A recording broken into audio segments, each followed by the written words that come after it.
the question, how are you tonight? Yeah? I have no idea what emotion that's supposed to represent, okay, but I'll just assume it's happiness. So who do we have here in the audience tonight? Are there any single ladies in the house? Yeah. Okay. Where are the lesbians at? Got any lesbians at? Okay, I see. Right. Any confused straight boys out there? Yeah, I see you. Don't worry, that was me, age 13. It's just a phase, don't worry. No, okay. Any low-key bisexuals out there? No, and what about the furries? Got any furries? Phone them! FBI, there they are! Go, go, go! I'm just kidding, no. In this room tonight, everybody is valid, okay? Everybody except from me, obviously.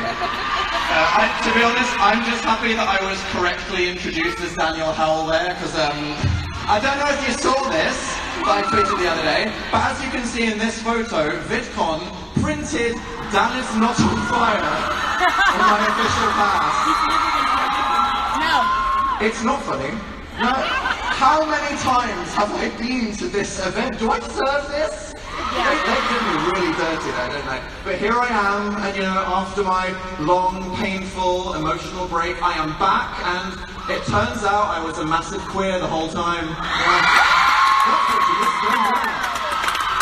It's genuinely quite surreal, as, you know, this is my first time going out while being out, really, and just talking about this one thing has made it feel like I've started a completely new life. I am baby, really.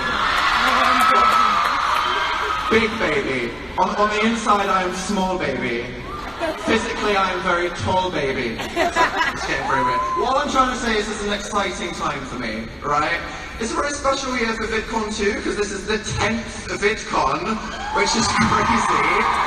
I've been to most of them, which has given me a crisis. Yes. That is 10 years of nerds that never leave the house, going outside just to be really awkward with each other in real life. It's a very beautiful thing to see. To this day, I don't understand when people meet me and they're like, wow, you're really awkward. It's like, yeah, no shit, I'm not lying about my personality on YouTube. What did you expect from me? My entire creative identity is just missing high fives and having a sad resting face. So that's who I am, it's my brand, it's what you should expect from me, okay? Just because it's relatable doesn't mean it's a good thing. But also, 2019, very special, because this is the 10th anniversary of my first ever YouTube upload.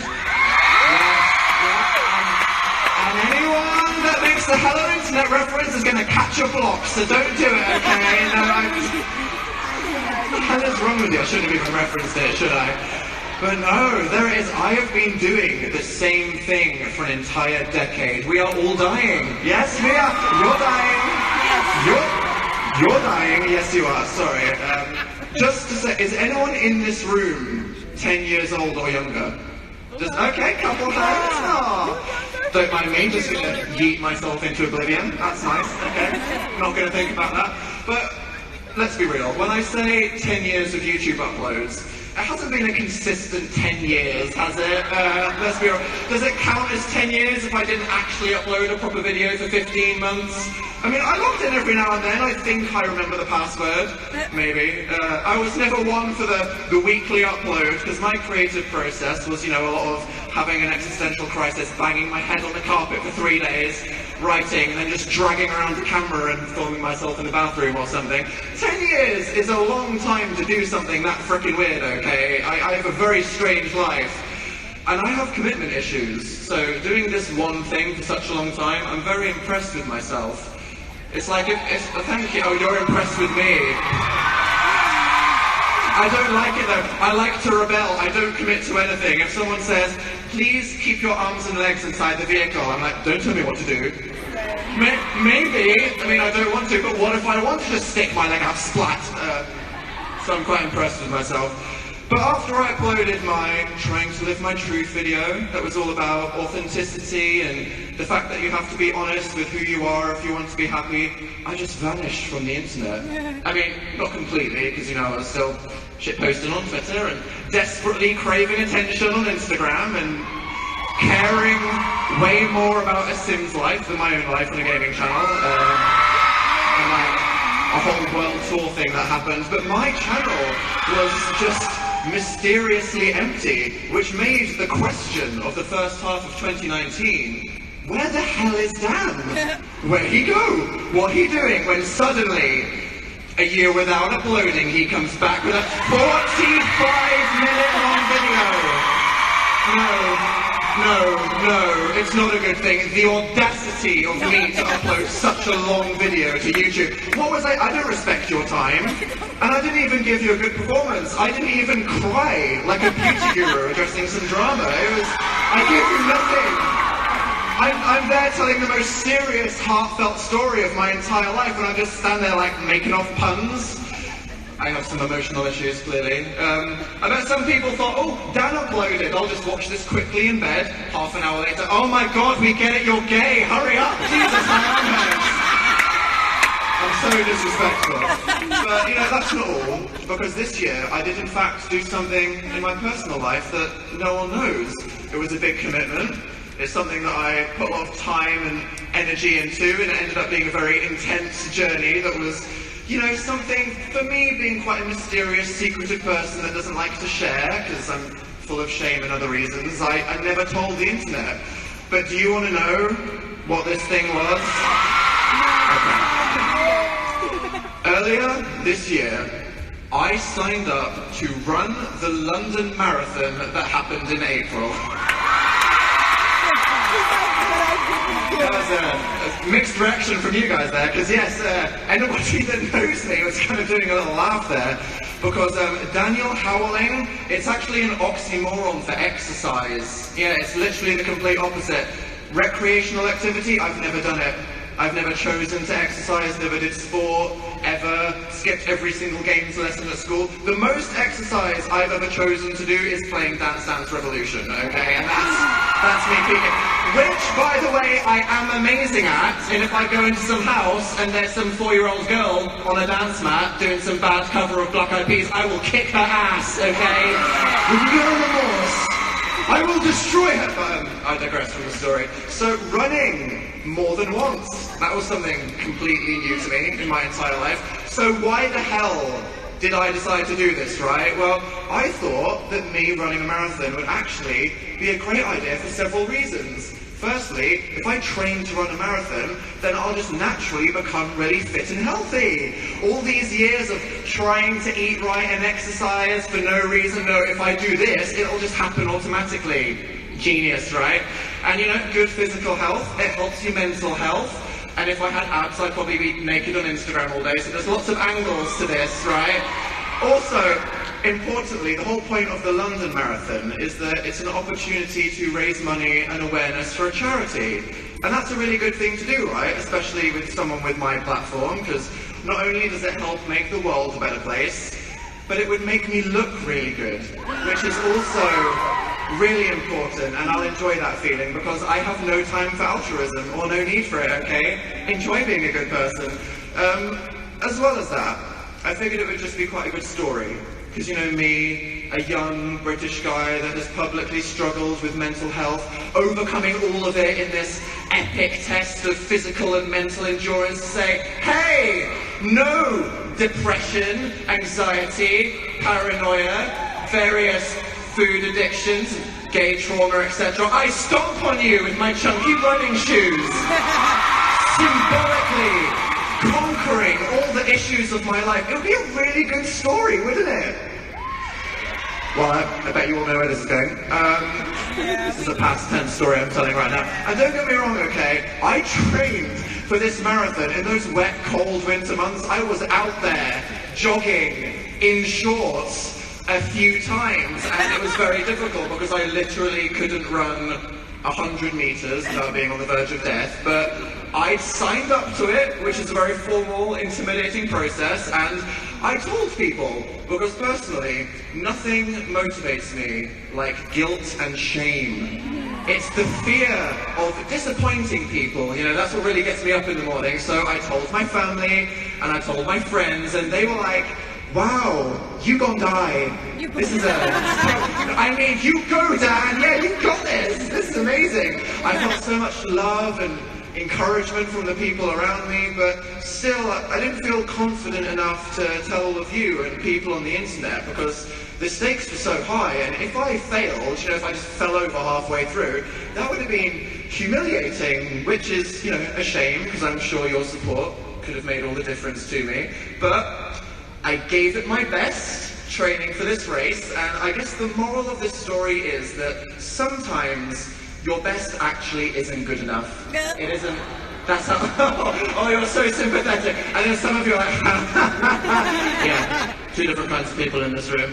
But it was hard because, you know, after all the training and telling people, I carb loaded about 20,000 calories worth of sweet potatoes. I ended up pulling out from doing the race the night before. Okay, literal the worst. I did all of that and then at the last minute fail. My mission to conquer mental health and being this amazing symbol for resilience and growing past all your things. It turns out mental health won. Yeah, whoops. Which, it's not the ending that you wanted to hear, right? But it's what bloody happened, so you have to deal with it, okay? Life's not fair. I just didn't feel ready. And this was quite a big deal, even after my months of training. My fitness level at the start was so low, there was just no hope for me. And because I was afraid of telling you guys to come support me, then I felt like, you know, this opportunity to support the charity was wasted. And then at the hardest moment, you know, the most difficult thing, other than digesting all of the potatoes that I ate the night before, was having to tell the family members and friends that I told I was doing this, that I wasn't going to do it. And that's hard, you know. I mean, talking to people generally, but specifically disappointing them, letting down people that really believed in you. And the thing that made this the hardest was probably my mum, because in that night before the race, I was just about to call her and be like, Mum, yeah, I have to tell you, I'm not actually doing that thing. Guess what my mum texted me? Oh. This photo. My Team Dan proud. Isn't that the cutest shit you've ever seen in your life? I was about to tell her I wasn't doing so. I felt terrible, okay? I was like, oh my god, Mum.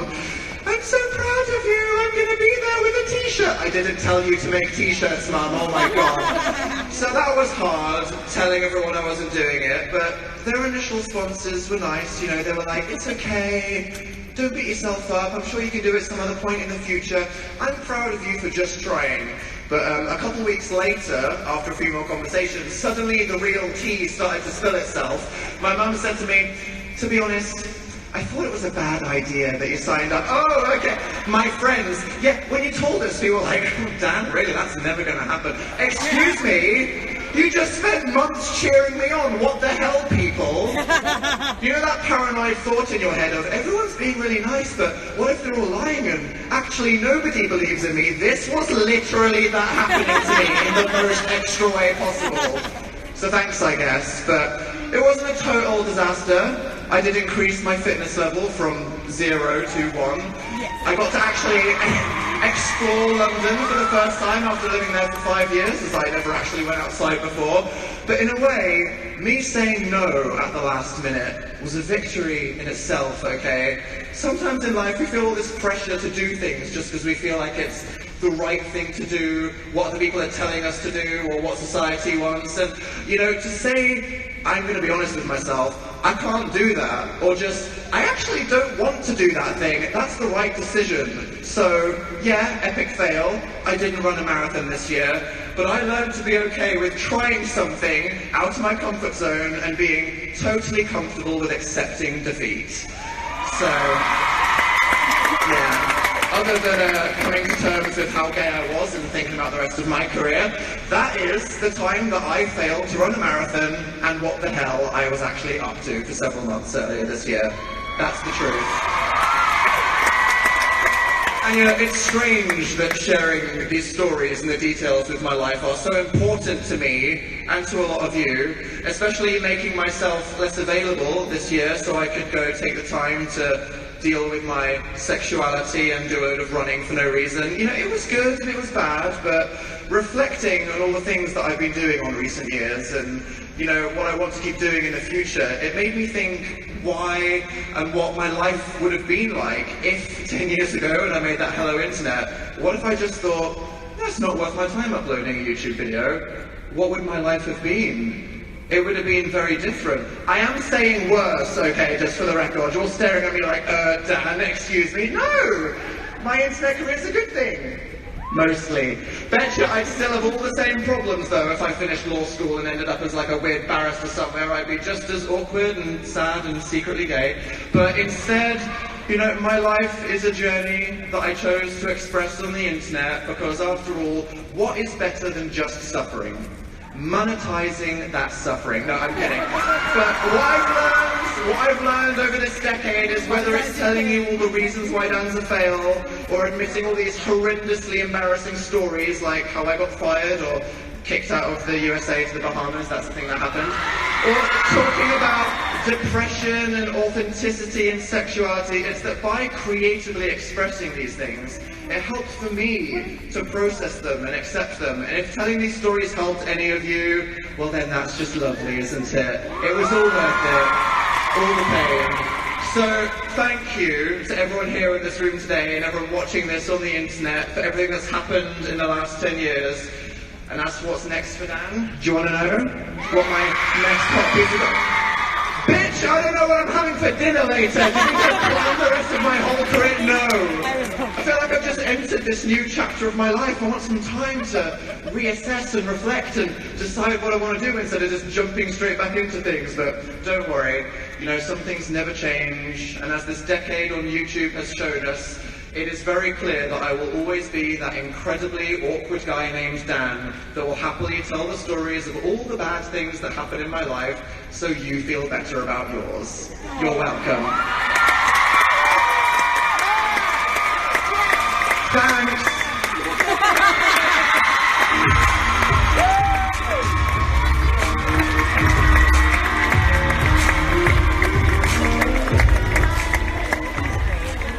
That was amazing. Please give it up one more time for Daniel Howell!